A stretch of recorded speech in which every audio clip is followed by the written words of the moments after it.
ઓમ સહનાવવતુ સહનૌ ભુનક્તુ સહ વીર્યંકરવાવહૈ તેજસ્વિનાવધીતમસ્તુ મા વિદ્વિષાવહૈ. ઓમ શાંતિ શાંતિ શાંતિ.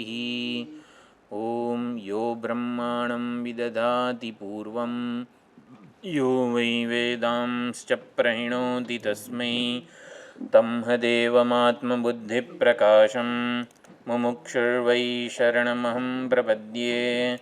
ઓમ શાંતિ શાંતિ શાંતિ. હરિ ઓમ શ્રી ગુરુભ્યો નમઃ. હરિ ઓમ. સદાશિવસમારંભાં શંકરાચાર્યમધ્યમાम् અસ્મદાચાર્યપર્યન્તાં વંદે ગુરુપરંપરાં. વંદે ગુરુપરંપરાં.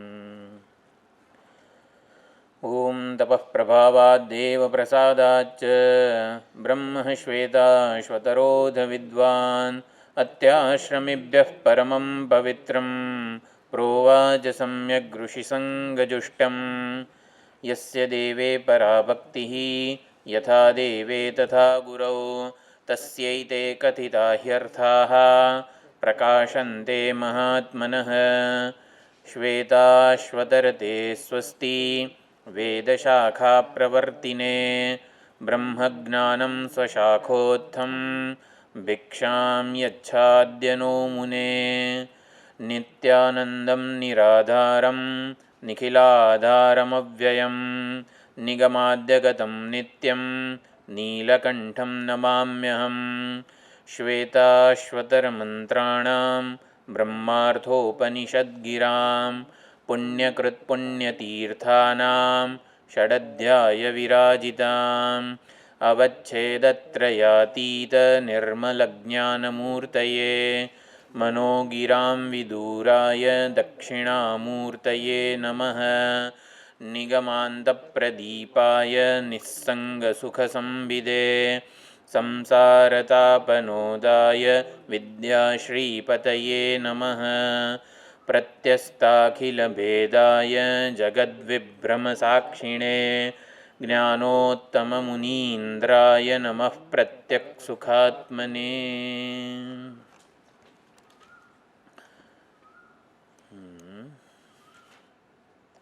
પાન નંબર 27 છેલ્લી ઓલો જે શ્લોક છે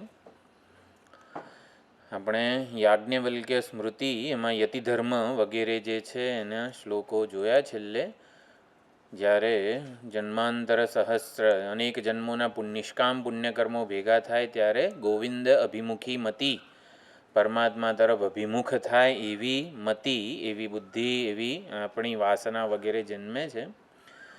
એટલે અહીંયા ઘણા બધા જ્ઞાન પ્રાપ્તિના સાધનો વગેરે જે છે જિજ્ઞાસુ માટે એનું વર્ણન થઈ રહ્યું છે.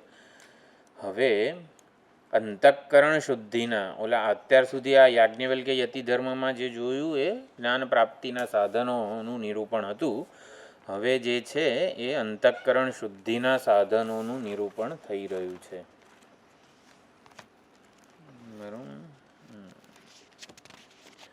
યતો વેદાઃ પુરાણાની વિદ્યોપનિષદಸ್ತಥા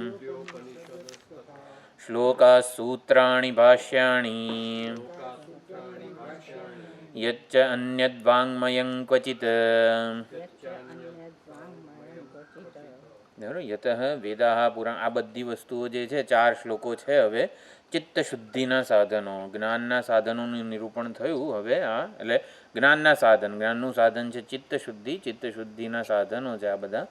તો વૈદિક વાङ्મય જે છે આખું અહીં કીધું વેદો પુરાણો વિદ્યાઓ એટલે ઉપાસનાઓ બધી. પછી ઉપનિષદ એટલે પણ રહસ્યમય બધી વિદ્યાઓ જે છે એ તજ્જલાન ઉપાસના જે છે શાંડિલ્ય વિદ્યા વગેરે. શ્લોકાઃ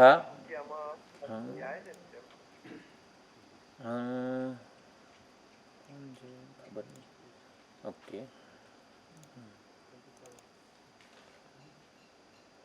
શ્લોક એટલે બધા રૂકમંત્રો. તદેશ શ્લોકો ભવતી તૈત્તરીય ઉપનિષદમાં બધું આવે છે. શ્લોક એટલે રૂકમંત્રો ઋચાઓ બધી. પછી સૂત્રાણી, સૂત્ર એટલે બ્રહ્મસૂત્ર છે. પછી બીજા કયા સૂત્રો છે?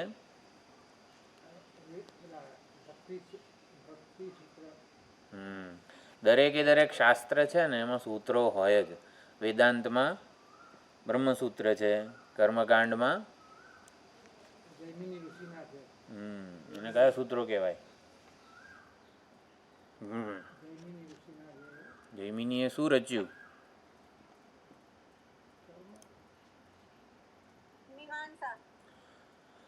એમાં મીમાંસા થઈ છે. જેમ આપણે વેદવ્યાસજીએ રચ્યું એને બ્રહ્મસૂત્ર કહેવાય, એમાં વેદાંત મીમાંસા થઈ છે. જૈમિનીએ રચ્યું એને શું કહેવાય? પૂર્વ મીમાંસા થઈ છે. અંદર ગ્રંથનું નામ ધર્મસૂત્રો,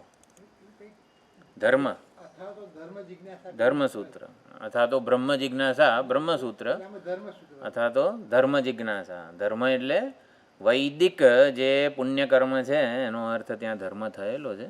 જે હોય ભાઈ શાંડિલ્ય ભક્તિસૂત્ર, નારદ ભક્તિસૂત્ર, સાંખ્યો હોય, નૈયાયિકો હોય, વૈશેષિકો હોય, દરેકે દરેક શાસ્ત્રોના એ આચાર્યોએ સૂત્રો બનાવેલા છે. સૂત્રાણી. પછી ભાષ્યાણી, તો ભાષ્યો પણ છે. એટલે શંકરાચાર્યજીએ ભાષ્ય રચ્યું છે. વેદવ્યાસજીએ પાતંજલ યોગ સૂત્રો પર ભાષ્ય રચેલું છે. શબર સ્વામીએ સાયણાચાર્યજી આખા વેદ ઉપર સાયણાચાર્યજીએ ભાષ્ય રચ્યું છે. ધર્મસૂત્રો જૈમિનીના છે એના ઉપર શબર સ્વામીએ ભાષ્ય રચેલું છે. બરાબર. એટલે ભાષ્યકાર 4 છે આપણી પાસે. એક શંકરાચાર્યજી, વેદવ્યાસજી, શબર સ્વામી અને સાયણાચાર્યજી. આટલા 4 ભાષ્યો છે આપણી પાસે. યચ્ચ અન્યદ વાંગ્મયં ક્વચિત, બીજું જે કંઈ પણ વાંગ્મય હોય એ બધું શું છે?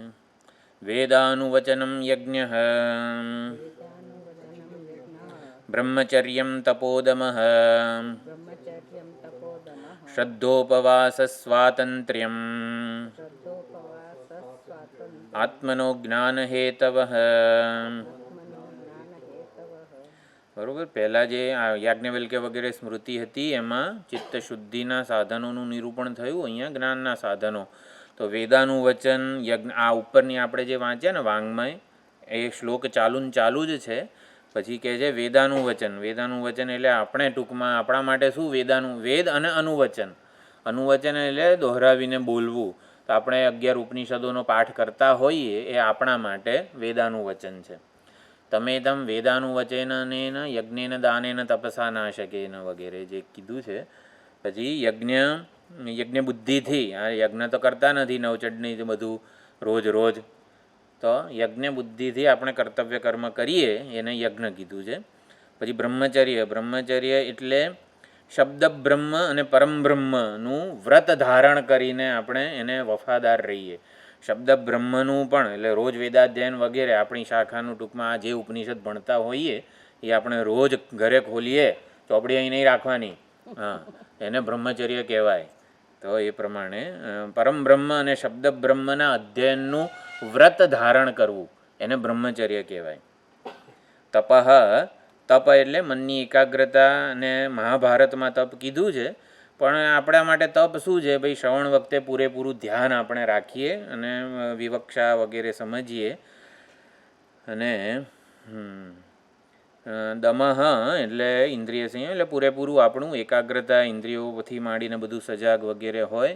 શ્રદ્ધા એટલે શાસ્ત્રમાં પ્રમાણ બુદ્ધિ હોય. જે આપણે તત્વમસી મહાવાક્ય છે એના ઉપદેષ્ટામાં, એ વાક્યમાં, એ વાક્યના અર્થમાં શ્રદ્ધા હોય. ઉપવાસ એટલે હૃદય શુદ્ધિ માટે અધ્યયનમાં ખલેલ પહોંચે નહીં એવો ત્યાગ આપણે કરીએ ને એને ઉપવાસ કહેવાય. ઉપવાસ એટલે ઉપસમીપે વાસઃ વગેરે કીધેલું છે. ઉપવાસ એટલે શું? આપણે એકાદશી કરી હોય ને બાજુવાળાને ખબર પડવી ના જોઈએ એવું કીધું ને. એવું ક્યારે કીધું? હમણાં કીધું ને. 5 વાડકી પેટ ભરીને દૂધપાક ખાધો હોય અને મુખ ઉપર જે પ્રસન્નતા હોય ને એવી જો આપણે એકાદશી વખતે પ્રસન્નતા જાળવી શકીએ ને તો એ ઉપવાસ થયો કહેવાય. એટલે ઉપવાસ કરીએ ને બાજુવાળાને ખબર પડે કે આણે સવારનું કંઈ ખાધું નથી ને તો એ ઉપવાસ સાચો ના કહેવાય. આવી રીતે હસાવે છે બધા આચાર્ય સ્વામીજી કહેતા હતા એવું. ચાલો વાંધો નહીં.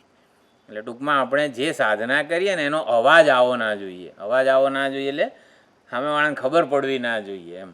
એ જે હોય ચાલો. શ્રદ્ધા ઉપવાસ સ્વાતંત્ર્યમ. સ્વાતંત્ર્યમ એટલે સ્વાવલંબ, શું આત્મનિર્ભર બનો. બરાબર. સુખ માટે મુખ્યત્વે આપણે સમજી શકીએ. શરીરની જરૂરિયાતો તો છે જ એવી. સ્વાવલંબન વગેરે જે છે એ જરૂરિયાતો મિનિમમ હોય ત્યારે આ બધી વસ્તુઓ શક્ય બને છે. આત્મનઃ જ્ઞાન હેતવ. તો આ બધા આત્મા માટે એટલે આપણા પોતાના માટે જ્ઞાન જન્માવનારા હેતુઓ છે. સ્વાવલંબન બનવું સારી વસ્તુ છે પણ એનું અભિમાન ન હોવું જોઈએ. હવે હું મારી જાતે જ બધું રાંધું છું ને બધું આ જાતે જ કરું છું ને બધું, એ ટૂંકમાં એનું અભિમાન ન હોવું જોઈએ. હવે અથર્વવેદમાં કહે છે તથા ચ અથર્વણે વિશુદ્ધિ અપેક્ષમ આત્મજ્ઞાનમ દર્શયતી. હવે અથર્વવેદના ઉપનિષદો છે બધા આત્મજ્ઞાનમ વિશુદ્ધિ અપેક્ષમ. તો આત્મજ્ઞાન જે ચિત્તશુદ્ધિની અપેક્ષા રાખે છે એ દર્શાવે છે. ચિત્તશુદ્ધિની અપેક્ષાવાળું આત્મજ્ઞાન અહીંયા અથર્વવેદ ઉપનિષદમાં કહેવામાં આવેલું છે. એટલે આત્મજ્ઞાનને શું યોગ્યતા જોઈએ છે, શું અધિકારિત્વ જોઈએ છે? ચિત્તની શુદ્ધિ. બસ આત્મજ્ઞાન એટલી અપેક્ષા રાખે છે આપણી પાસે કે આપણું હૃદય શુદ્ધ હોય વગેરે. જન્માંતર સહસ્રેષુ યદા ક્ષીણાસ્તુ કિલ્બિષાઃ તદા પશ્યન્તિ યોગેન સંસારોચ્છેદનમ મહત. બરાબર. જન્માંતર સહસ્રેષુ અનેક જન્મોમાં, જે ટૂંકમાં જે જન્મો લીધા છે પહેલાં એમાં ક્ષીણાહા યોગ બુદ્ધિપૂર્વકનું જીવન જીવેલા હોય નિષ્કામ ભાવનાથી, ત્યારે ક્ષીણાહા કિલ્બિષાહા. કિલ્બિષ એટલે રજ અને ધૂળ. આપણે ઓલું કાલે ઉદાહરણ આપ્યું ને, કડીમાં આપ્યું હતું. એ તો આપણે રમવા જઈએ, બાળક રમતું હોય તો કેવી ધૂળ હોય, પરસેવો હોય, બધું હોય. તો એ બધી જ રીતે આપણે સંસારમાં રમત રમીએ છીએ ત્યારે આવી રીતે કિલ્બિષ એટલે કે ધૂળ, મળ, રજ, પરસેવો વગેરે બધું જે છે એ જ્યારે ક્ષીણ થાય તદા પશ્યંતી યોગેન, ત્યારે યોગ વડે સંસારોચ્છેદનમ, સંસારનું ઉચ્છેદન કરનારું આત્મજ્ઞાન જે છે એ પ્રાપ્ત થાય છે. કયું છે? યોગ શિખોપનિષદ. મોટા તદ્રુપાનંદજી બહુ જ આ યોગ શિખોપનિષદના કોટેશન આપતા હોય છે એમના પ્રવચનમાં, એમના પુસ્તકોમાં પણ. આ યોગ શિખોપનિષદ એકાદ વાર જોઈ લેવું જોઈએ આમાં વેબસાઇટ ઉપરથી પણ. સુંદર હશે જ ચોક્કસ, કારણ એના કોટેશન ઘણા આવતા હોય છે. બરાબર. એટલે સેંકડો જન્મમાં સાધનાઓથી શું થાય છે? નિષ્કામ ભાવે થયેલી સાધનાઓથી કલ્મશ, કિલ્બિષ વગેરે જે ક્ષીણ થાય ત્યારે આત્મજ્ઞાન એવું મહાન સાધન, સંસારનો ઉચ્છેદ કરનારું આત્મજ્ઞાન રૂપી મહાન સાધન આપણને પ્રાપ્ત થાય છે. યસ્મિન વિશુદ્ધે વિરજે ચ ચિત્તે યે આત્મવત પશ્યન્તિ યતયઃ ક્ષીણદોષાઃ યે યતયઃ. જો અહીંયા યે એવું કરવાનું. પેન લીધી છે ને હાથમાં? કર્યું છે યે? ચાલો વાંધો. એ યતિઓ એટલે કે જે યતિઓ આત્મવત પશ્યંતી, જ્યારે ચિત્ત શુદ્ધ થાય, વિશુદ્ધ થાય, રજ વગરનું થાય ત્યારે યતિઓ સંપૂર્ણ ક્ષીણ દોષ થાય છે. એટલે ટૂંકમાં આપણું હૃદય શુદ્ધ થાય ત્યારે સર્વાત્મ ભાવ વગેરે પ્રાપ્ત થાય છે. સંપૂર્ણ ભૂતોને આત્મવત જુએ છે. બરાબર. એટલે કોઈ પોતાનાથી જુદું જોતો નથી. ત્યારે સુવર્ણ આ બધું જ વીંટીના બધા અલંકારો રૂપે હોય ત્યારે એક આત્મવત પણ છે. વીંટી કોને? કંદોરાને આત્મવત જુએ છે. એટલે વીંટી કંદોરાના આત્મવત જુએ છે. આવું આવે ત્યારે સમજવાનું એનો પોતાના વિશેનો ખ્યાલ જે છે એ સદંતર બદલાઈ ગયો છે. આત્મવત પશ્યંતી એટલે આત્મા જ એક આપણા બધાની વાસ્તવિકતા છે. જે ચૈતન્ય સ્વરૂપ પરમાત્મા છે એ જ આપણા બધાની સાચી ઓળખ છે, વાસ્તવિકતા છે. જે આત્મવત પશ્યંતી, કોઈને પણ આત્મવત જોઈએ ને આપણે, એટલે જુદો રાખીએ જ્યાં સુધી ત્યાં સુધી જે નડે. કોઈ પણ માણસ, વ્યક્તિ, વસ્તુ નડે ક્યાં સુધી? આપણે એને જુદો રાખીએ ને. કાંટો પણ જુદો હોય, ઓલે દાંતમાં ઓલું કંઈક દૂધીના થેપલા ખાધા હોય અને ભરાઈ ગયું હોય, જુદું છે ને ત્યાં સુધી નડે. આમ ગળી જઈએ પછી નડે આપણને, પેટમાં ક્યાંય આમ વચ્ચે આવી જાય છે. એટલે જુદું હોય ને ત્યાં સુધી નડે. કાંટો જુદો હોય ને ત્યાં સુધી નડ્યા કરે. એકવાર કાઢીએ એટલે પતી ગયું. એટલે કોઈ પણ વ્યક્તિ, વસ્તુ, પરિસ્થિતિને જ્યાં સુધી આપણે બાકાત રાખીશું ત્યાં સુધી જે નડ્યા કરે. એટલે અહીંયા કીધું આત્મવત પશ્યતિ, જગતને પોતાનાથી જુદું જોતો નથી અને જીવોને અભિન્ન સ્વરૂપે જ જુએ છે, એક આત્મ રૂપે જ જુએ છે. આ પ્રમાણે ક્ષીણ દોષ, એટલે ક્ષીણ દોષ થઈ જાય ત્યારે આવી રીતે થાય છે. આપણે આ પગ ભાંગ્યો ત્યારે શું, સ્ટીલનો સળિયો, આવડો મોટો સ્ટીલનો સળિયો છે, આ ની રિપ્લેસમેન્ટ થાય ત્યારે ફોરેન વસ્તુ જ છે ને, અભિન્ન બની જાય ને પછી ના નડે. એટલે આ વસ્તુ એવી જ છે. કોઈને પણ આપણામાંથી બાકાત રાખીએ કે પછી એ બાકાત રાખવું એને ભેદભાવ કે જુદાઈ કીધું છે ત્યાં સુધી જે નડે આપણને. શું છે? તમે તમ વેદાનુવચનેન બ્રાહ્મણાઃ વિવિદિશન્તિ યજ્ઞેન દાનેન તપસા નાશકેન. તો બ્રાહ્મણો વેદાનુવચન વડે, યજ્ઞ, દાન, તપ, અવિનાશી તપ વડે આને વિવિદિશંતિ, આત્મતત્વને જાણવાની ઈચ્છા, એટલે એવી રીતે વેદાનુવચન, યજ્ઞ, દાન, તપ કરે છે કે જેથી આત્માની ઈચ્છા, આત્માને જાણવાની ઈચ્છા જન્મે. એટલે એ પ્રમાણે વેદાનુવચન એટલે શાસ્ત્રનો સ્વાધ્યાય અત્યારે આપણે કરી રહ્યા છીએ એવું, એના વડે આત્માને જાણવાનો પ્રયત્ન કરે. ના જણાય તો યજ્ઞ કરે, યજ્ઞ ભાવે કર્તવ્ય કર્મ કરે. હજી એ જિજ્ઞાસા ના જન્મી તો દાન કરે. હજી એ દાન કરવાથી એ જિજ્ઞાસા વગેરે ના જન્મે તો અનાશકેન તપસા, એટલે કે લક્ષ્ય પ્રાપ્તિ માટે, મોક્ષ પ્રાપ્તિ માટે સહન કરે. એટલે આવી રીતે એક આમ વેદાનું વચનથી થઈ જાય, આત્માની જિજ્ઞાસા જન્મે. પણ ના જન્મી હોય તો યજ્ઞ કરે, હજી ના જન્મી હોય તો દાન, તપ વગેરે એ પ્રમાણે ચાલુ રાખે છે. અનાશકેન તપસા, જો અહીંયા છે ને આવી બધી વસ્તુઓ લખી નાખવાની. અનાશકેન એટલે અવિનાશી તપ વડે. એટલે અવિનાશી તપ એટલે શું? જે તપનું કોઈ નાશવાન ફળ ઈચ્છ્યું જ નથી એ લોકોએ. સહન કરે ને તો કંઈક સહન કરું, એટલે સહન પણ તપ શેના માટે કરે છે? કંઈક નાશવાન ફળ નથી જોઈતું, અવિનાશી ફળ માટે જ એ તપ કરે છે. એટલે અહીંયા અનાશકેન બધા જ સાથે, વેદાનું વચન બધા સાથે જોડવાનું છે. જેનું નાશવાન ફળ ઈચ્છ્યું નથી એવું અનાશક તપ એ કરે છે. બ્રાહ્મણાઃ એટલે ચલો આગળ આવે જ છે બ્રાહ્મણ શબ્દનો અર્થ, એ વખતે જોઈશું. આગળ આવે છે બહુ સુંદર. કેમ લખ્યું નથી? આગળ આવે છે એટલે હું એ ચર્ચા ત્યારે કરીશ બ્રાહ્મણની, પણ એ વખતે તમારી નોટમાં હું પૂછવાનો છું લખ્યું છે કે નહીં એમ. ઇતિ બૃહદારણ્યકે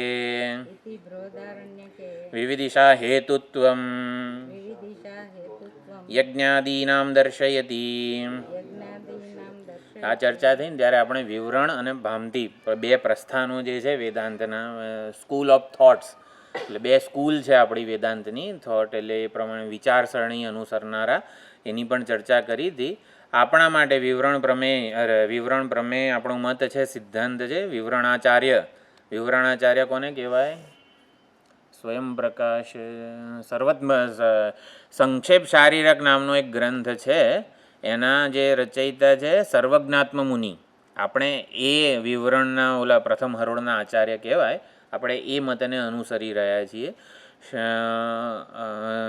આપણું જ્ઞાન અપરોક્ષ બને એવી ભૂમિકા શ્રવણ કાળે સર્જાય છે. આ વિવરણ મતના અનુસરનારા પરંપરા છે. અને ભામતી પ્રસ્થાનવાળા એવું સમજે છે કે જ્ઞાન અપરોક્ષ બને એવી ભૂમિકા નિધિધ્યાસન વખતે સર્જાય છે. આપણે શ્રવણ કાળે જ સમજીએ છીએ અપરોક્ષ જ્ઞાન જન્મે. નિધિધ્યાસન વખતે એવું વાતાવરણ સર્જાય છે કે જ્ઞાન અપરોક્ષ બને, આવું ભામતીવાળા માને છે. પણ આપણે શ્રવણને અંગી માનીએ છીએ. હા, તો શું છે આપણા માટે યજ્ઞાદિ જે કંઈ પણ આ બોલું છું, ચાલું છું, જે કંઈ પણ કર્મો છે ને એ વિવિધ દિશાનો હેતુ છે. એટલે કાલે આપણે થોડીક ચર્ચા કરી હતી નીલકંઠ શેમાં કડીમાં, કે જે કર્મો આ વિવિધિશા ના જન્માવે ને એ બધા મોઘ કહેવાય. મોઘાશા મોઘ કર્માણ 9મા અધ્યાયમાં જે કીધું છે, જે જ્ઞાન આપણે પરમાત્માનું આવી રીતે જિજ્ઞાસાના જન્માવે, કર્મો એમની આશાઓ વગેરે ના જન્માવે એ બધી મોઘ કહેવાય. ચાલો આગળ જઈએ.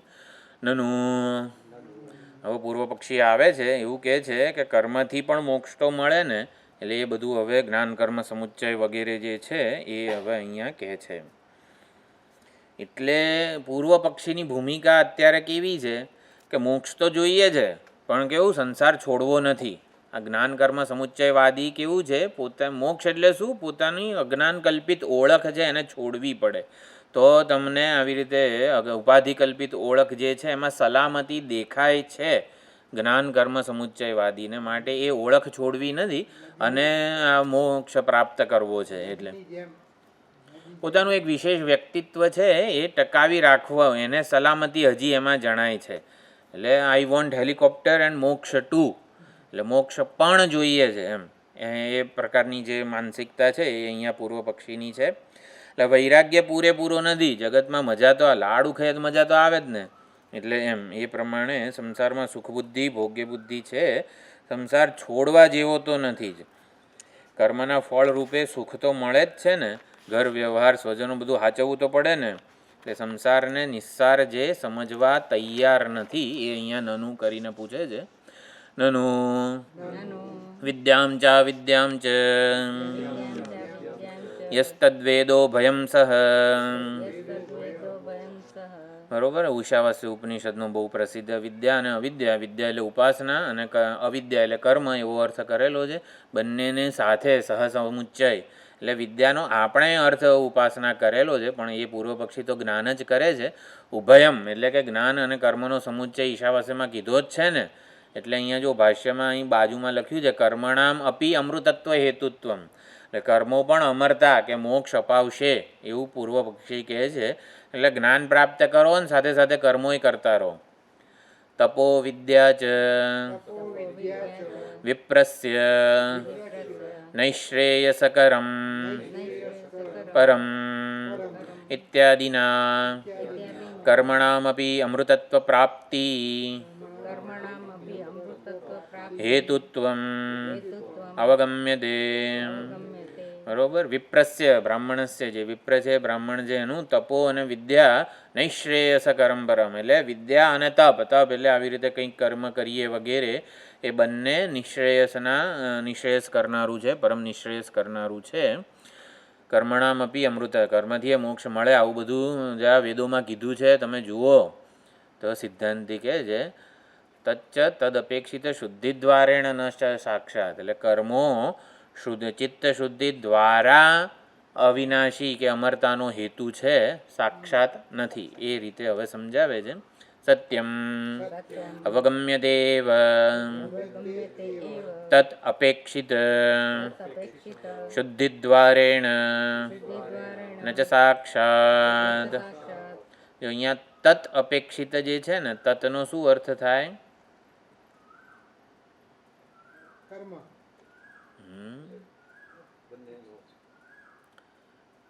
આગળ જેની ચર્ચા થઈ હોય ને એના ઉપરથી મળે આપણને.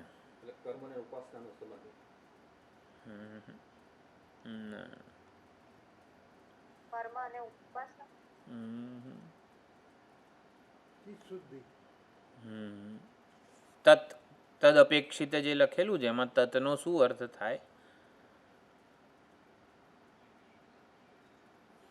આગળ શેની ચર્ચા કરી? કર્મણામ અપી અમૃતત્વ પ્રાપ્તિ હેતુ. હા, મોક્ષ એ થાય તત એટલે એ. મોક્ષને અપેક્ષા છે ચિત્ત શુદ્ધિની, જ્ઞાનને અપેક્ષા છે ચિત્ત શુદ્ધિની. હા, વાત સાચી છે. સત્યમ અવગમ્ય દેવ, કર્મો ખરેખર અમરતાની પ્રાપ્તિના હેતુ છે જ, અમે માનીએ જ છીએ. પણ કઈ રીતે? તદ અપેક્ષિત, અમૃતત્વની પ્રાપ્તિ જે છે એને જેની અપેક્ષા છે એવું ચિત્ત શુદ્ધિ દ્વારા કર્મો અમરતાના હેતુ બને છે.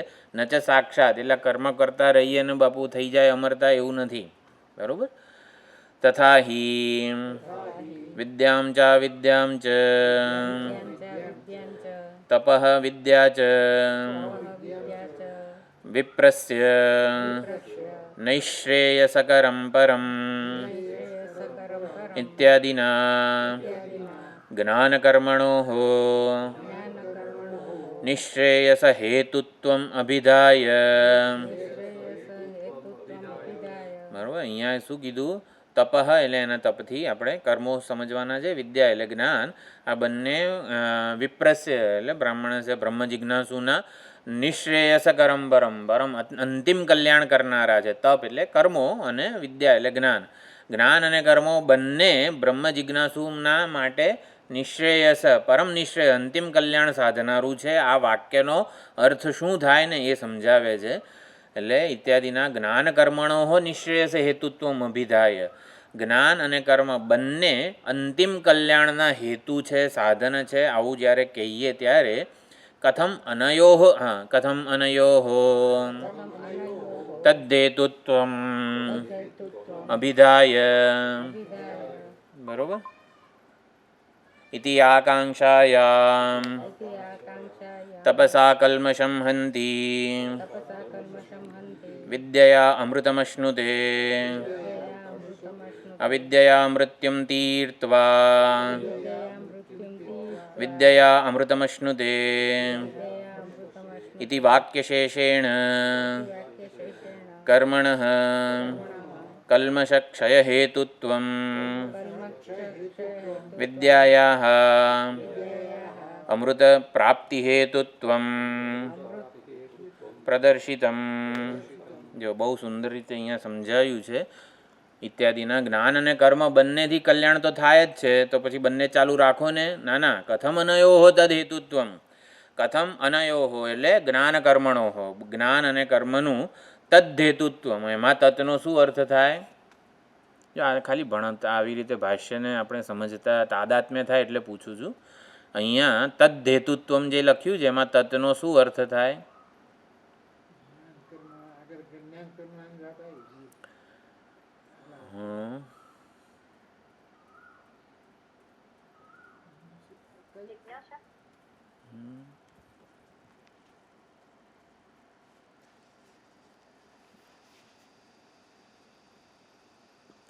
કથમ પછી અનયોઃ. અનયોઃ એટલે કઈ વિભક્તિ છે?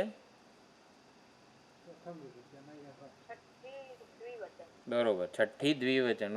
બે વસ્તુ છે. અનયોઃ રામયોઃ એટલે જ્ઞાન અને કર્મ. આગળ બે વસ્તુઓ કઈ? અનયોઃ જ્ઞાન કર્મણોઃ. તો જ્ઞાન અને કર્મ બંનેનું તદ હેતુત્વમ એટલે અહીંયા લખેલું જ છે અંદર જુઓ. નિશ્રેયસ હેતુત્વમ. બરોબર. તત એટલે નિશ્રેયસ, અંતિમ કલ્યાણનું હેતુ એટલે સાધન. એવું વળી કઈ રીતે જ્ઞાન અને કર્મ બંને વળી અંતિમ કલ્યાણનું સાધન કઈ રીતે હોય? ઇતિ આકાંક્ષાયામ. એવી આકાંક્ષા હોય ત્યારે તપસા કલ્મષમ હંતિ. તપ વડે કર્મો વડે કલ્મષ ચિત્તનો જે મેલ છે વગેરે એ દૂર થાય છે. વિદ્યા અમૃતમશ્નુતે. અને વિદ્યા એટલે જ્ઞાન વડે અમરતાની પ્રાપ્તિ થાય છે. અવિદ્યા મૃત્યુમ તીર્થવા. અવિદ્યાનો અર્થ કર્મ કર્યો. કર્મ વડે મૃત્યુને તરી જવાય છે. વિદ્યા વડે અમરતાની પ્રાપ્તિ થાય છે. આમ ઈશાવાસ્ય વગેરેમાં પણ કીધું છે. ઇતિ વાક્યશેષેણ કર્મણઃ કલ્મષક્ષય હેતુત્વમ. કર્મો જે છે કચરો સાફ કરે છે અને વિદ્યા છે પોતું મારે છે. એટલે આવી રીતે કર્મો જે છે કચરો સાફ કરે છે અને વિદ્યા વડે એકદમ જે કંઈ પણ આપણે જે છે અમરતા વગેરે, એટલે ઘર ચોખ્ખું થઈ જાય તો કેવું સુંદર આપણને લાભ મળે સ્વચ્છતા વગેરેનો. એવી રીતે વિદ્યા વડે અમરતાની પ્રાપ્તિ થાય. હેતુત્વમ પ્રદર્શિતમ. જો અહીંયા કર્મ વગેરેની બધી જે ચર્ચા છે, કર્મના અનુષ્ઠાનથી ત્યાં ઈશાવાસ્યમાં પણ આ ચર્ચા આવેલી જ છે. મૃત્યુને તરી જાય છે એટલે મૃત્યુનો શું અર્થ કરેલો છે? યજુર્વેદમાં મૃત્યુનો શું અર્થ કર્યો છે? યજુર્વેદમાં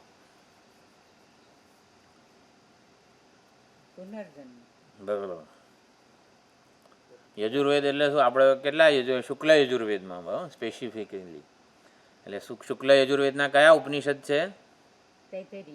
શુક્લ યજુર્વેદ.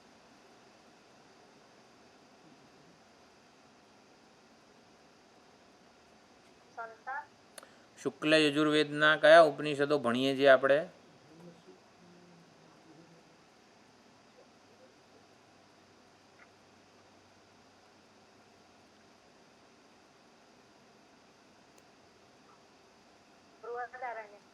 બૃહદારણ્યક અને ઈશાવાસ્ય. બૃહદારણ્યકમાં એક જ અર્થ મૃત્યુનો કરેલો છે. ઈશાવાસ્યમાં પણ મૃત્યુનો જે અર્થ કરેલો છે ને એ જ આખી બૃહદારણ્યકમાં મૃત્યુનો અર્થ છે. ચાલો અંદર બધી રિવિઝન થાય છે તો આટલું પાછું યાદ આવે છે ટૂંકમાં. પશુત્વને મૃત્યુ કીધું છે. સ્વાભાવિક આવેગ પૂર્વકનું જીવન, સ્વાભાવિક કર્મો અને સ્વાભાવિક ચિંતન, વાસનાનુસારી જીવનને મૃત્યુ કીધેલું છે. વાસના એટલે સ્વાભાવિક, એટલે એને મૃત્યુ. કર્મ વડે મૃત્યુને તરી જવાય છે. તો કર્મો એટલે કયા? આપણા કર્તવ્ય કર્મો, યજ્ઞાદિ, જે કંઈ પણ આપણા નિષ્કામ પુણ્ય કર્મો, અહીંયા કર્તવ્ય ભાવનાદિ યોગ બુદ્ધિવાળા કર્મો વડે મૃત્યુને તરી જવાય છે. એટલે સ્વાભાવિક આવેગો જે છે ને એને તરી જવાય છે. સ્વાભાવિક ચિંતન જે છે આપણું એને તરી જવાય છે. એવું અહીંયા શું કીધું? કર્મણ અવિદ્યા મૃત્યુમ તીર્થવા.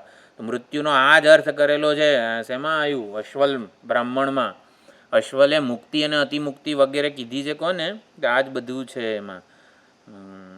ચાલો જે હોય. એટલે ટૂંકમાં ઈશાવાસ્ય અને બૃહદારણ્યક બંનેમાં મૃત્યુનો શું અર્થ થાય છે? સ્વાભાવિક આવેગો પૂર્વકના કર્મો, સ્વાભાવિક આવેગવાળું ચિંતન, એને મૃત્યુ કીધું છે. બ્રહ્મ જિજ્ઞાસુનું એ જ મૃત્યુ છે કે સ્વાભાવિક આવેગો જન્મ્યા જ કરે, વાસના અનુસારી કર્મો થયા જ કરે, આને મૃત્યુ કીધેલું છે. એટલે સ્વાભાવિક કર્મ અને ચિંતનને પશુત્વ કીધું છે. પશુભાવ. પશુત્વથી તરી જાઓ, કર્મો વડે પશુત્વથી તરી જાઓ. એટલે કર્મો વડે માણસ બનો ટૂંકમાં. એટલે કર્તવ્ય કરતા બનો. કરતા ભોગતા ભાવને તમે તરી જાઓ. ભોગતો પશુ ભોગતા હોય, મનુષ્ય કરતા હોય, દેવો જ્ઞાતા હોય. કરતા ભોગતા પ્રમાતા ત્રણ વ્યક્તિત્વના અંશ છે આપણા. તો ભોક્તૃત્વને તરી જવા માટે તમે પહેલાં કર્મો કરતા થાવ. કર્તવ્ય કર્મો, પ્રદાતા બનો, કોન્ટ્રીબ્યુટર બનો.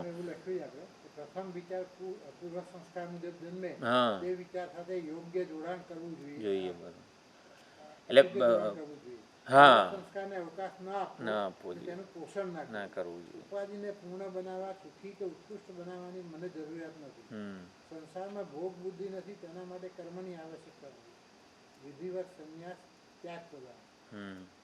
એટલે ટૂંકમાં કર્મો વડે કર્મો કરતી વખતે મનમાં ધ્યાન શું રાખવાનું છે? આપણા સ્વાભાવિક આવેગો વગેરે જે છે ને એને તરવા માટેનું આ સાધન છે. એટલે એ પ્રમાણે ચાલો. એટલે હવે પૂર્વના સંસ્કારો કર્મ કરતી વખતે ડોક્યું કરવાના જ છે. અહીંયા આપણે લખેલું છે. એટલે પૂર્વના સંસ્કારો જ્યારે આવે કે ના મારો સ્વાર્થ વગેરે શું, તો એ સંસ્કારોને આપણે એની સાથે જોડાઈએ નહીં, એને સમર્થન ના આપીએ, એને પડકારીએ. ભાઈ સમષ્ટિ ધ્યાન રાખશે, મારે મારી ચિંતા કરવાની જરૂર નથી. એ પ્રમાણે જો અહીંયા કીધું કર્મણ કલ્મશ ક્ષય હેતુ. કલ્મશ એટલે સ્વાભાવિક આવેગો વગેરે જે બધું છે એને ક્ષણ કરે છે અને વિદ્યા અમૃતની પ્રાપ્તિ કરાવે છે. એટલે આ રીતે કીધું. યત્ર તુ શુદ્ધ્યાદિ અવાંતર કાર્ય અનુપદેશ. બરાબર. ક્યાંક વેદમાં સીધે કર્મથી અમરતા મળે આવું ક્યાંક ધારો કે કીધું હોય. જો યત્ર એટલે જ્યાં, જ્યાં ક્યાંય પણ કે જ્યાં શુદ્ધ્યાદિ અવાંતર કાર્ય અનુપદેશ. અનુપદેશ એટલે ઉપદેશ ના થયો હોય, એને કીધું ન હોય કે કર્મ વડે ચિત્તશુદ્ધિ થાય એવો ઉપદેશ ન આપ્યો હોય. ક્યાંક વેદમાં એવું હોય કર્મ વડે અમરતા મળે વગેરે, તો શુદ્ધ્યાદિ અવાંતર કાર્ય એટલે આપણે જે કંઈ પણ કર્મ વગેરે કરીએ છીએ એનું અવાંતર પેદાશ અવાંતર ફળ શું છે? ચિત્તશુદ્ધિ વગેરે. એટલે એનો અનુપદેશ એનું કંઈક ઓલી ઉપદેશ થયો ના હોય તત્રાપી શાખાંતર ઉપસંહાર ન્યાયેન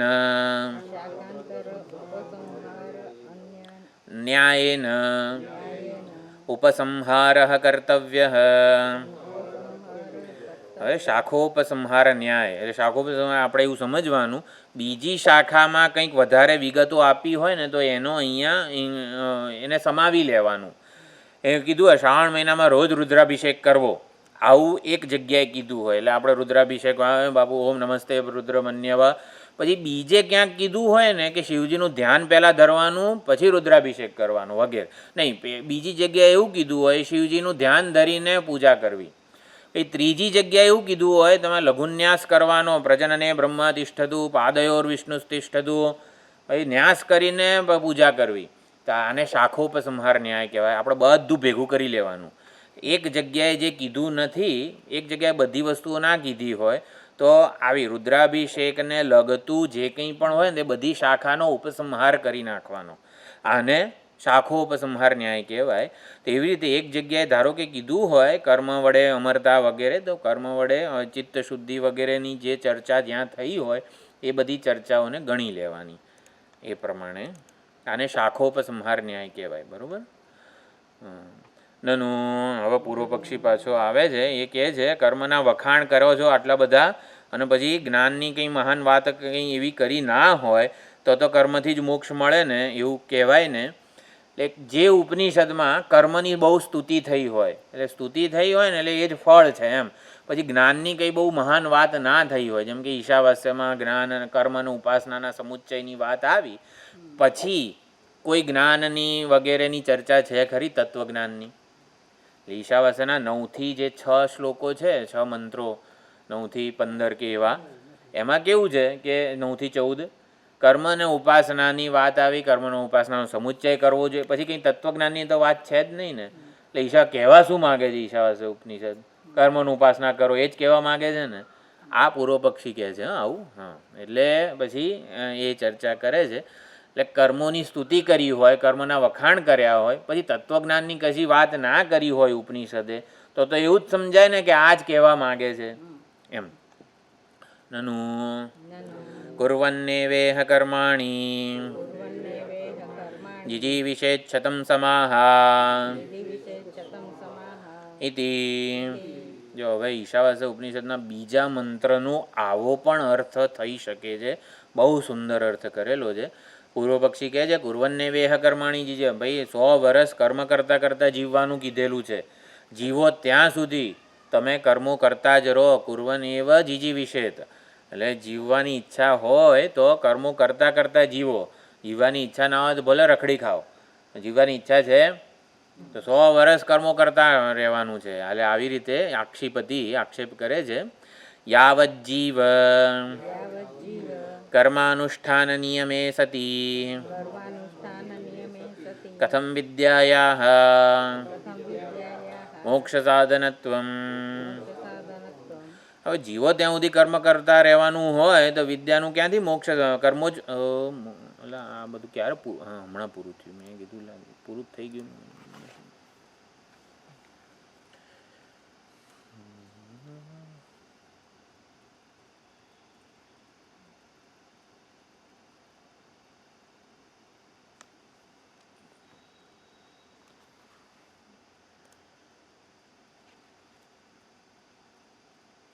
બી એવું વિચાર આવેલો કેનોપનિષદમાં કે ધારો કે જેને કોઈને શિષ્ય ઉચ્ચ કક્ષાનું જ્ઞાન ના થયું પછી એને ઉપાસનાનો સલાહ આપી, બરાબર?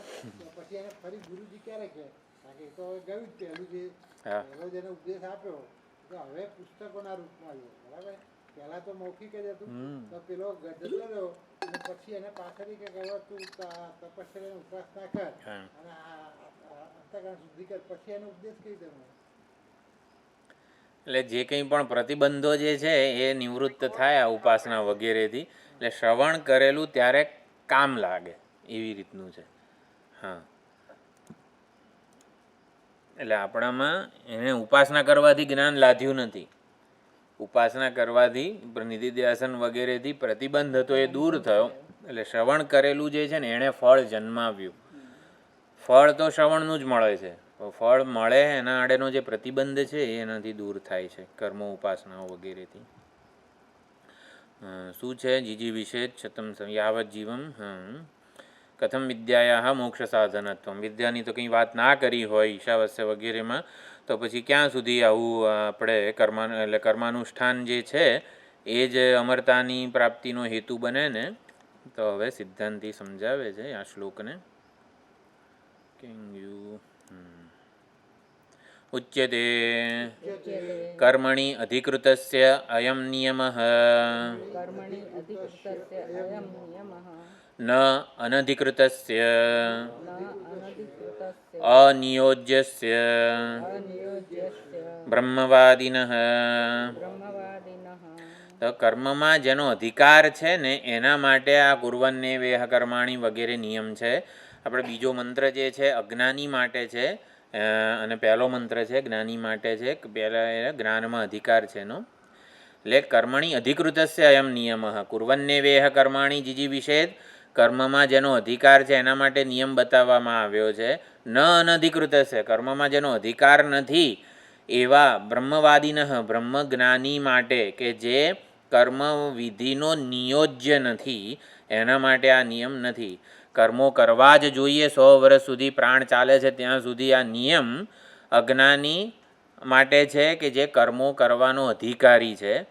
કર્મ કરવામાં જેનો અધિકાર નથી એવા જ્ઞાની માટે આ 100 વર્ષ કર્મો કરવા એ નિયમ નથી.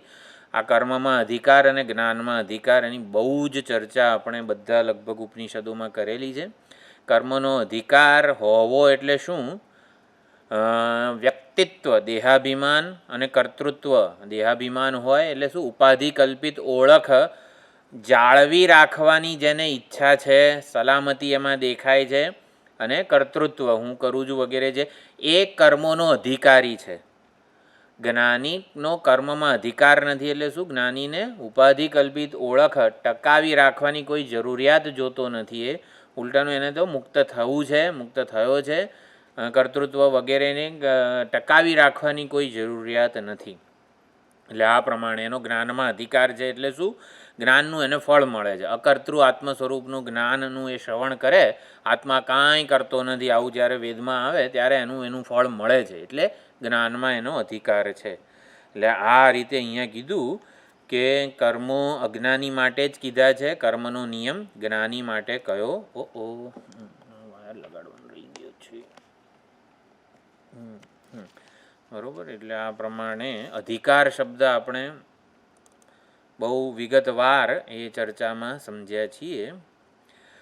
તથા ચ વિદુષ કર્મ અનધિકારમ દર્શયતી શ્રુતિ. બરોબર. વિદુષ જ્ઞાનીને માટે છઠ્ઠી વિભક્તિ. જ્ઞાનીનો કર્મમાં અધિકાર નથી. અધિકાર શબ્દ છે. અધિકાર એટલે શું? ફળ સાથે સંબંધ થવો એને અધિકાર કહેવાય. હું કર્મમાં અધિકારી છું એવું કે કર્મ કરું તો કર્મનું ફળ મને મળે. વિદ્વાનને કર્મ કરે ને તો એને કર્મનું ફળ જ નહીં મળે. એટલે એ કર્મનો અધિકારી નથી. અધિકાર હોવો એટલે શું? ફળ મળવું, ફળ સાથે સંબંધ થવો એને અધિકાર કહેવાય. એટલે અજ્ઞાની કર્મ કરે ને તો એને કર્મનું ફળ મળે, માટે એ કર્મમાં અધિકારી કહેવાય. વિદ્વાન જ્ઞાન સમર્પિત જીવન જીવે. જ્ઞાનને એટલે વિદ્વાનનો જ્ઞાનમાં અધિકાર છે. એટલે શું? વિદ્વાન આ શ્રુતિ વાક્યોનું જ્ઞાન પ્રાપ્ત કરે, તત્વમસી મહાવાક્ય, તો એને એનું ફળ મળે. અજ્ઞાનીનો જ્ઞાનમાં અધિકાર નથી. એટલે અજ્ઞાની આત્માવારે દ્રષ્ટવ્ય શ્રોતવ્ય તત્વમસી સાંભળે ને, અજ્ઞાનીને તત્વમસીનું ફળ ના મળે. આવું જો અધિકાર એટલે ફળ સાથે સંબંધ થવો એને અધિકાર કહેવાય. બરોબર? ખ્યાલ આવે છે ને અધિકાર એટલે? આ મને પંખા દેખાય છે બધા. હા ચાલો વાંધો નહીં. એમાં એવું છે. હા એમાં એવું છે કે અજ્ઞાની તત્વમસી સાંભળે ને તો એને તત્વમસી સમજણ જ ના પડે, તો એનો અધિકાર ના હોય અને ના જ હોય. ના ના, એટલે સાંભળે તો ફળ, અજ્ઞાની એટલે આપણે સાવ આમ ટૂંકમાં ઓલા હાવ જાણે ઓલું તત્વમસી વગેરેનો અર્થે ખબર નથી એની વાત નથી થઈ રહી. ટૂંકમાં જે હવે પોતાને એક વ્યક્તિ માને છે, મુખ્ય કર્તૃત્વવાળો છે, સંસારમાં રાગવાળો છે, વગેરે વગેરેની વાત થઈ રહી છે. એટલે અજ્ઞાનીનો જ્ઞાનમાં અધિકાર શબ્દ આપણે સમજી રહ્યા છીએ. એટલે તત્વમસી સાંભળે ને તોય એને ફળ ના મળે, કારણ કે એ પોતાને શું માને છે? એક જીવ માને છે, એમ અજ્ઞાન કલ્પિત વ્યક્તિત્વ માને છે. બરાબર? એટલે કર્મમાં અજ્ઞાનીનો અધિકાર છે. એટલે શું? કર્મ કરવાનું એને ફળ મળે, કર્મ કરે, ઈચ્છાપૂર્વકનું કરે, ઈચ્છાની પૂર્તિનું એને જે કંઈ પણ અલ્પ ફળ મળે છે, એટલે એ રીતે કર્મમાં અધિકાર છે. વિદ્વાનનો કર્મમાં અધિકાર નથી. હા, ન એતત એક મિનિટ, વિદ્વાન ઋષિણા વિધેય ન રુધ્યતે વિધિના શબ્દચાર. બરોબર? ન એતદ વિદ્વાન, આ વિદ્વાન જે છે ઋષિણા, ઋષિ એટલે અહીંયા ઋક મંત્ર એવું સમજવાનું છે. બરોબર? ઋષિ વડે વિદ્વાન વિધેય નથી. વિધેય એટલે શું? કર્મમાં એને જોતરી શકાય. બ્રહ્મજ્ઞાનીને કર્મમાં જોતરનારો કોઈ ઋષિ નથી. ઋષિ એટલે શું? ઋક મંત્ર. આવો અર્થ ક્યાં આવ્યો? તદ્દૈતદ ઋષિર વામ, શું છે? અશ્વિની કુમાર વાળું મધુ બ્રાહ્મણમાં જ ઋષિનો અર્થ ઋકમંત્ર કર્યો. રૂપમ રૂપમ ઋષિ પશ્ય નવોચત વાળું કંઈક આવતું હતું ને, જોતા જોતા આ ઘોર કર્મ જે અશ્વિની કુમારોએ કર્યું એને હું આખા જગતમાં ખ્યાપન કરીશ, આવું કોણ બોલતું હતું? ઋષિ એટલે ત્યાં ઋકમંત્ર અર્થ કરેલો છે. બધું યાદ રાખવાનું, ભૂલી નહીં જવાનું. ના એતદ વિદ્વાન ઋષિણા વિધેય, ઋષિ એટલે ઋકમંત્ર. કોઈ ઋકમંત્ર વેદનો એવો નથી કે જે વિદ્વાનને વિધેય બનાવી શકે. વિધેય એટલે વિધિ, આ કરવું જોઈએ એને વિધિ કહેવાય. વિધિનો નિયોજ્ય, વિધિ વડે જેનું નિયંત્રણ થઈ શકે ને એને વિધેય કહેવાય. એટલે અહીંયા ઓલું સબ્જેક્ટ પ્રેડિકેટ વાળો વિધેય વાળો અર્થ નથી. વિધેય એટલે વિધિનો વિષય.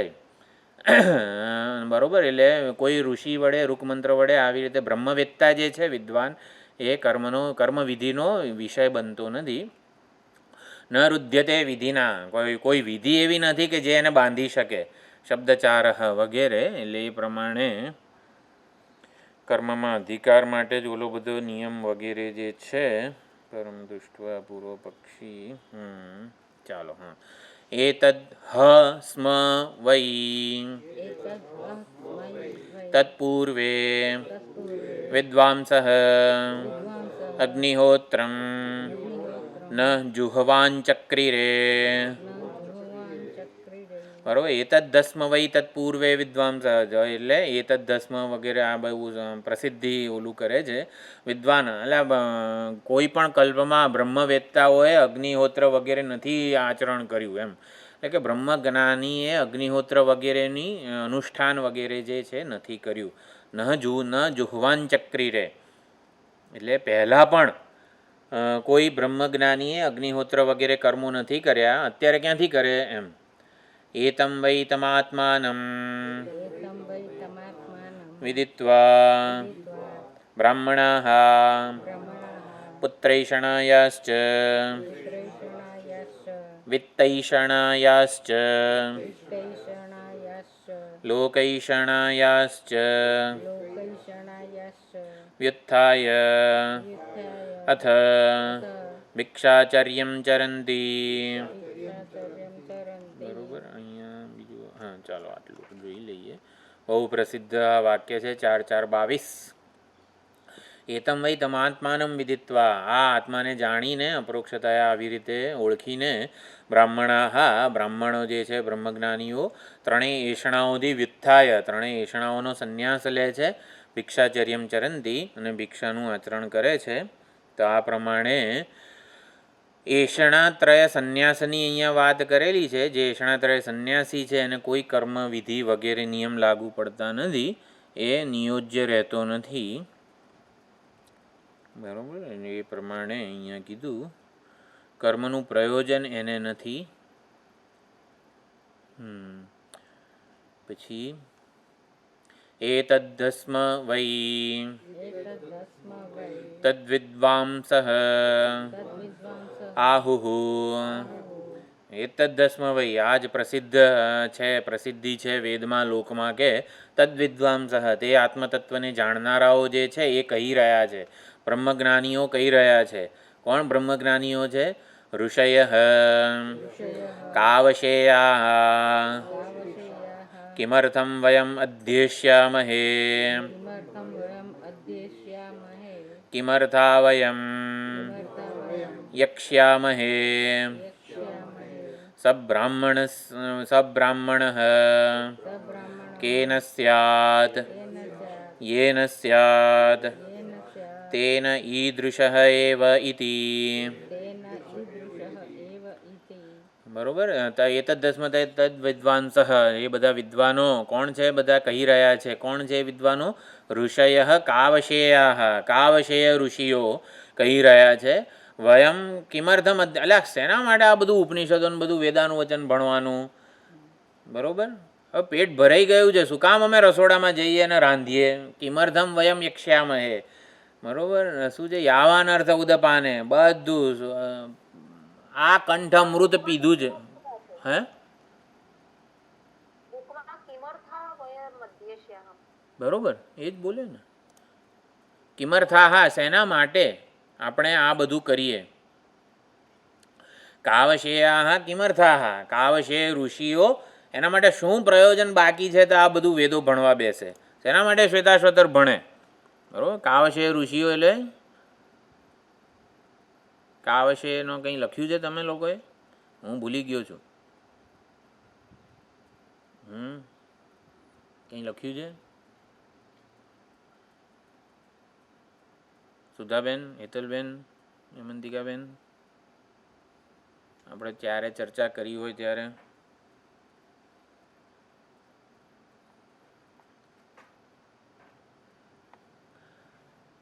કાવશેય ઋષિ આખા એટલે નામ જ છે ટૂંકમાં. તુર આઈ થિંક એક બ્રહ્મજ્ઞાનીનું જે નામ છે, ક્યાંક એક ઉપનિષદોમાં આવ્યું હશે. કાવશેય ઋષિ છે. કાવશેય એક આવી રીતે એક 2 અક્ષરનું નામ છે. જેમ કે શુકદેવજી હોય, સૂત પુરાણિક જે હોય, સૂત, એવા 2 શબ્દો હોય ને, એવું જ કંઈક નામ છે ઋષિનું. એને કાવશેય કીધા છે. એમનું જેમ સત્યકામ જાબાલ, તો જાબાલ એ કેવું માતૃક નામ છે ને, એવી રીતે આ કાવશેય એ ઋષિનું માતૃક નામ છે. કવશાનો પુત્ર કાવશેય, એવી રીતનું છે. બરોબર. આવું કંઈક હતું, મને યાદ છે. અને એ 2 અક્ષરનું નામ હતું એ ઋષિનું, તુર વગેરે એવું કંઈક, સૂત સૂર એવું કંઈક નામ હતું. તો ટૂંકમાં બ્રહ્મજ્ઞાની ઋષિઓ, જેમ વામદેવ કેવું પોતે બ્રહ્મજ્ઞાનનો ઉદ્ગાર કરે છે, એવી રીતે અહીંયા જેમ ત્રિશંકુ ઋષિએ અહમ વૃક્ષસ્ય રેરીવા એવો ઉદ્ગાર કરેલો છે, એવી રીતે અહીંયા કાવશેય ઋષિ જે છે ને, એમણે આવો ઉદ્ગાર. કિમર્થમ વયમ અધ્યેશ, હવે શું કરવા આ માથાકૂટ કરીએ, રામઃ રામૌ રામાહા અને બધું. ટૂંકમાં કિમર્થમ વયમ યક્ષ્યામહે, જીવનનું પ્રયોજન સિદ્ધ થઈ ગયું છે, કૃતાર્થ થઈ ગયા છીએ. ટૂંકમાં જ્ઞાનનું ફળ એવી જીવન મુક્તિ પ્રાપ્ત થઈ ગઈ છે. તો હવે શેના માટે હવે પાછું ભણીએ, યક્ષ્યામહે, યજન કરીએ, દેવ પૂજા વગેરે.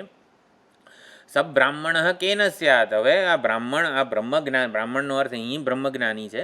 એ બ્રહ્મજ્ઞાની થયો કઈ રીતે? જેવી રીતે થયો એ રીતે થયો. યેન સ્યાત તેન ઈદૃશાય, પણ થશે ને ત્યારે આવો થશે. અમે કઈ રીતે બ્રહ્મજ્ઞાની બનીએ, અમે કઈ રીતે કૃતાર્થ બનીએ? જે રીતે યેન સ્યાત, જે તમે આવી રીતે તત્વમસી મહાવાક્યથી જ્ઞાનનિષ્ઠ થશો ત્યારે આના જેવા થશો. એટલે ટૂંકમાં આવી રીતે ઉદ્ગાર કરેલો છે. જેમ બ્રહ્મચારી જગર્જ કરીને કેનોપનિષદમાં પણ ગર્જના કરી હતી કે આ વાક્ય, આ મંત્રનો જે અર્થ જાણે છે ને એણે બ્રહ્મને જાણી લીધું છે. વિજ્ઞાતમ અવિજાનતામ, અવિજ્ઞાતમ વિજાનતામ, વિજ્ઞાતમ અવિજાનતામ. તો શ્રુતિનો અને આચાર્યનો ઉપદેશ એણે પોતાની અનુભૂતિ દ્વારા પ્રગટ કર્યો કે બ્રહ્મજ્ઞાન કેવી રીતે પ્રાપ્ત થાય. જે રીતે પ્રાપ્ત થાય એ રીતે થાય, આવો એ હશે જીવન મુક્ત. કિમર્થમ વયમ યક્ષ્યામહે વગેરે હવે શું કરવાનું બાકી છે? કંઈ બાકી નથી. યથાહ ભગવાન. ચલો હવે આ ભગવદ્ ગીતાના છે, આ બધા આપણે ઘણી વાર ભણેલા છીએ, આપણે આગળ જઈએ. તથા ચ આહ ભગવાન પરમેશ્વર લૈંગે કાલકૂટ ઉપાખ્યાને. તો ભગવાન પરમેશ્વર એટલે કોણ? શિવજી. શિવજીએ લિંગ પુરાણમાં કાલકૂટ ઉપાખ્યાન છે ને, એમાં આઈ થિંક શિવજી અને આમનો કૃષ્ણ ભગવાનનો કે વિષ્ણુ ભગવાનનો આ સંવાદ છે મારા ખ્યાલથી. કાલકૂટ ઉપાખ્યાન કઈ રીતે યાદ આવ્યું? આપણે જ્યારે વિષ્ણુ સહસ્રનામના ધ્યાન શ્લોકો જોતા હતા ત્યારે આ કાલકૂટ ઉપાખ્યાનની વાત હતી. બધા આમ શું છે, કિમેકમ દૈવતમ લોકે ને બધું જે હતું ને એ હકીકતમાં સંવાદ કંઈક શિવજી ને વિષ્ણુ ભગવાન વચ્ચેનો હતો, એ મને યાદ છે. એટલે કાલકૂટ ઉપાખ્યાનમાં એ ચર્ચા છે. મહેશ્વર શિવજી આ વાક્યો બધા બોલી રહ્યા છે. જ્ઞાનેન એતેન વિપ્રસ્ય ત્યક્તસંગસ્ય દેહિનઃ કર્તવ્યમ નાસ્તિ વિપ્રેન્દ્રાઃ અસ્તિ ચેત તત્વવિત ન ચ. બરોબર. જ્ઞાનેન અહીંયા વિપ્રેન્દ્રાઃ સંબોધન છે. એ વિપ્રેન્દ્ર એટલે બ્રાહ્મણો બધા હશે એમને કહી રહ્યા છે. એ તે શું છે? એતેન જ્ઞાનેન આ જ્ઞાન વડે વિપ્રસ્ય એટલે બ્રહ્મજ્ઞાની જે છે, ત્યક્ત સંગસ્ય દેહિના એણે સંપૂર્ણ ત્યાગ એટલે સંગોનો ત્યાગ કરેલો છે. કર્તૃત્વનું અભિમાન અને કર્મફળમાં આસક્તિ વગેરે વિષયાસંગ વગેરેનો ત્યાગ કર્યો છે. દેહાશક્તિનો ત્યાગ કર્યો છે. એના માટે હવે કોઈ કર્તવ્ય નથી, કંઈ જ કરવાનું શેષ રહ્યું નથી. અસ્તિ ચેત અને ધારો કે કોઈ કર્તવ્ય રહ્યું હોત ને તો એ તત્વવિત નથી, એને ભાઈ એ જ્ઞાની નથી વગેરે. હવે આ થોડુંક ખાસ છે. ઇહલોકે પરે ચૈવ કર્તવ્યમ નાસ્તિ તસ્ય વૈ. એનું આ લોકમાં કે પરલોક માટે કોઈ કર્તવ્ય શેષ રહેતું નથી. જીવન મુક્તો યતસ્તુ સ્યાત બ્રહ્મવિદ પરમાર્થતઃ. એ જીવન મુક્ત કહેવાય છે. બ્રહ્મવિદ પરમાર્થતઃ, પરમાર્થતઃ એ બ્રહ્મવિદ છે, જીવન મુક્ત છે, એના માટે કશું જ બાકી નથી. જ્ઞાનાભ્યાસરતઃ નિત્યમ વિરક્તઃ હિ અર્થવિદ સ્વયં કર્તવ્ય ભાવમુત્સૃજ્ય જ્ઞાનમ એવ અધિગચ્છતિ. બરાબર. લિંગ પુરાણમાં આવી રીતે બધું સુંદર ચર્ચા કરેલી છે. જ્ઞાનાભ્યાસમાં જે રત હોય, તત્પર હોય એવો જે વિરક્ત છે, એ વિરક્ત હોય એ જ જ્ઞાનાભ્યાસમાં રત રહી શકે. સર્વ કર્તવ્યોની ચિંતા કર્તવ્ય ભાવમ ઉત્સૃજ્ય એટલે સર્વ કર્તવ્યોની ચિંતા એ છોડે છે. જ્ઞાનમ એવ અધિગચ્છતિ જ્ઞાનમાં જ સ્થિત રહે છે. એટલે વેદાંતનું જ શ્રવણ મનન નિધિધ્યાસન વગેરે કરે છે. અને અર્થવિત, બરોબર, અર્થવિત એટલે અર્થ, ધન, ધન ધરાવનાર, બરોબર. એવું ના હોય, વિરક્તની વાત થઈ રહી છે. પરમાર્થવિત, અર્થવિત એટલે સાચું વસ્તુ શું છે? અર્થ એટલે વસ્તુ, તો સાચી પરમાર્થ વસ્તુ જે છે આત્મા એને જાણનારો. અર્થવિત એટલે અહીંયા ધન અર્થ નથી થતો, ટૂંકમાં પરમાર્થવિત એવો અર્થ જાગવાનો. જ્ઞાનમ એવો અધિગચ્છતિ. બરોબર. વર્ણાશ્રમાભિમાનીય ત્યક્ત્વા જ્ઞાનમ દ્વિજોત્તમાઃ અન્યત્ર રમતે મૂઢઃ સહ જ્ઞાની નાત્ર સંશયઃ. યહ વર્ણાશ્રમાભિમાની જે પોતે વર્ણાશ્રમનું અભિમાન ટકાવી રાખે છે. ત્યક્ત્વા જ્ઞાનમ હે દ્વિજોત્તમાઃ એટલે જે જ્ઞાનમ ત્યક્ત્વા તત્વમસી વગેરે આત્મા નિર્વિશેષ છે, અકર્તા છે, અભોગતા છે, આ જ્ઞાન છોડીને જે પોતાને વર્ણાશ્રમનો અભિમાની મુખ્ય કર્તા માને છે, અન્યત્ર રમતે મૂઢ એટલે જ્ઞાનને છોડીને અનાત્મામાં રમણ કરે છે, મૂઢ છે, અજ્ઞાની છે, એમાં કોઈ સંશય નથી. આ બધું ફાસ્ટ જવું છું કે નહીં ખબર નથી મને. ચાલો. ક્રોધો ભયમ તથા લોભઃ મોહો ભેદો મદસ્તમઃ ધર્માધર્મૌ ચ તેષાં હિ તદ્વશાચ્ચ તનુગ્રહઃ ક્રોધ ભય લોભ મોહ મદ માત્સર્ય વગેરે જે છે ધર્માધર્મ પુણ્ય પાપ આ બધું તદ્વશાચ્ચ તનુગ્રહ તનુ એટલે શરીર શરીરનું ગ્રહણ છે શરીરનું અભિમાન છે ને ત્યાં સુધી જ ક્રોધ લોભ મોહ વગેરે બધું છે શરીરનું અભિમાન શરીરમાં આપણું તાદાત્મ્ય છે ને ત્યાં સુધી આ બધી વસ્તુઓ વળગનારી છે શરીરનું અભિમાન હોય મને કોઈ દિવસ ક્રોધ ના આવે એ શક્ય જ નથી મોહ મદ આ તે ટૂંકમાં ઉપાધિ અનાત્માનું અભિમાન જે છે આવી જ રીતે એ ગ્રહણ એટલે વળગેલું જ રહેવાનું છે શરીરને પકડી રાખીએ ત્યાં સુધી આ બધું ચાલુ જ રહેવાનું છે અજ્ઞાની કામ ક્રોધ વગેરે ભેદદર્શી બરોબર શરીરે સતી વૈ ક્લેશ સહ અવિદ્યામ ત્યજેત તતઃ અવિદ્યામ વિદ્યયા હિત્વા સ્થિતસ્ય એવ ઇહ યોગિનઃ તો શરીરે સતી વૈ ક્લેશ સ્યાદ શરીરમાં અભિમાન હોય ત્યાં સુધી ક્લેશ અવશ્યમ ભાવી છે એટલે ક્યાં સુધી દુઃખ મુક્તિનો ઉપાય આપણે શોધ્યા જ કરીશું શરીરને હું માનીને શરીરને હું માનીને કોઈ દિવસ ક્લેશ ને દુઃખ મને બધું સારું થઈ જાય એવું બધું થવાનું જ નથી અવિદ્યામ સંત્યજેત અવિદ્યા દેહાભિમાન જ અવિદ્યા છે એને છોડો ભાઈ અવિદ્યામ વિદ્યા હિત્વા વિદ્યા વડે અવિદ્યાને છોડો અને સ્થિતસ્ય એવ હિ યોગિનઃ યોગી જે આવી રીતે વિદ્યામાં જ્ઞાનમાં સ્થિત છે એ જ આવી રીતે છોડે છે ક્રોધાદ્યાઃ નાશમાયાન્તિ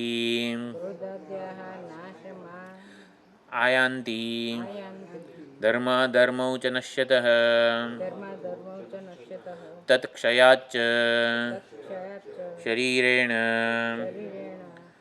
ન પુનઃ સંપ્રયુજ્યતે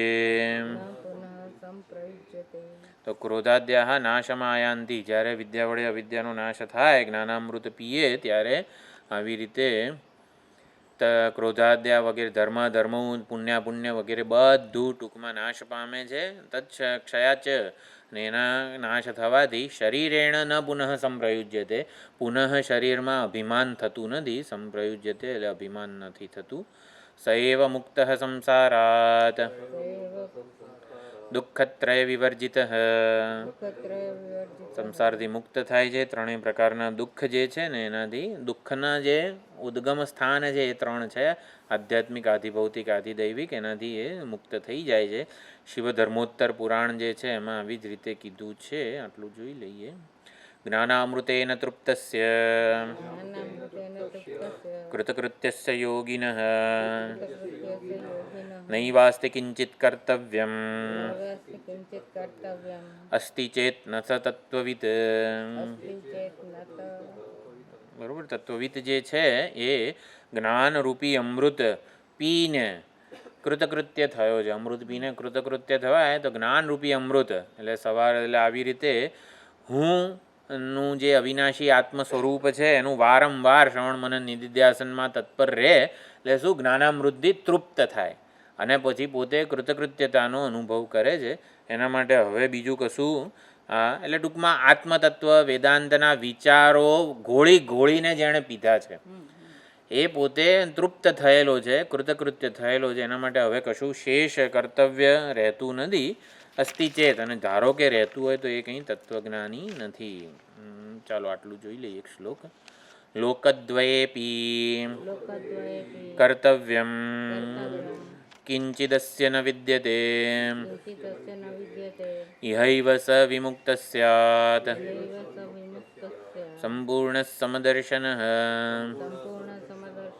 લોકદ્વયેપી આ લોક અને પરલોકમાં બીજું લોકદ્વયમ એટલે એને પરલોક સુધરે ને એના માટે કંઈ કરવાનું રહેતું નથી ભાઈ મારે પરલોક સુધારવો પડશે આવું કોઈ કર્તવ્ય એના માટે રહેતું નથી કર્તવ્યનું વિધાન દેહાભિમાની માટે જ છે અને સમ્યક દર્શન પરમાર્થ દર્શન આવી રીતે જે જ્ઞાની છે એને કોઈ કર્તવ્ય કિંચિદસ્ય કર્તવ્યમ ન વિદ્યતે, એને કોઈ કર્તવ્ય શેષ રહેતું નથી. એ પોતાની કોઈ નામરૂપ ગુણ ઉપાધિ રૂપે જોતો નથી, માટે વિમુક્ત, એ મુક્ત થઈ ગયેલો છે. અહીં જ સંપૂર્ણ સમદર્શન, એ સંપૂર્ણ સમદર્શન છે. તો આ પ્રમાણે અહીંયા હવે આગળ ચર્ચા ચાલે છે. કુર્વન્નિવેહ કર્માણીનો બીજો અર્થ જ્ઞાની માટે, એટલે આપણે તો એવું સમજ્યા છીએ કે ઈશાવાસ્યમિદમ સર્વમ એ જ્ઞાનનિષ્ઠા કે જ્ઞાની માટેનો મંત્ર છે, અને કુર્વન્નિવેહ કર્માણી અજ્ઞાની માટેનો વિધાન કરે છે કર્મમાં, કે એના અજ્ઞાની કર્મો નહીં કરે ને તો સુખી નહીં થાય. એટલે અજ્ઞાનીને કર્મમાં એના કલ્યાણ કરનારો, કર્મ વડે જ એનું કલ્યાણ થશે એવો બીજો મંત્ર છે. તો અહીંયા છે ને ભાષ્યકાર જુદી રીતે સમજાવે છે. બીજો મંત્ર એ જ્ઞાન નિષ્ઠા માટે જ છે. જ્ઞાની જેને ઈશાવાસ્યમિદમ સર્વમ જ્ઞાન નિષ્ઠા પ્રાપ્ત કરી છે, 100 વર્ષ સુધી કર્મો કરતો રહેશે ને તો એને આવી રીતે પાપ વગેરે નહીં લાગે. આ પ્રમાણેનું અર્થઘટન પણ છે. બહુ સુંદર અર્થઘટન કરેલું છે. તો હવે આવતા સોમવારે શ્વેતાશ્વતર માટે મળીશું, પછી જોઈશું. બરાબર. ઓમ પૂર્ણમદઃ પૂર્ણમિદં પૂર્ણાત પૂર્ણમુદચ્યતે પૂર્ણસ્ય પૂર્ણમાદાય પૂર્ણમેવાવશિષ્યતે. ઓમ શાંતિ શાંતિ શાંતિ. હરિ ઓમ શ્રી ગુરુભ્યો નમઃ. હરિ ઓમ.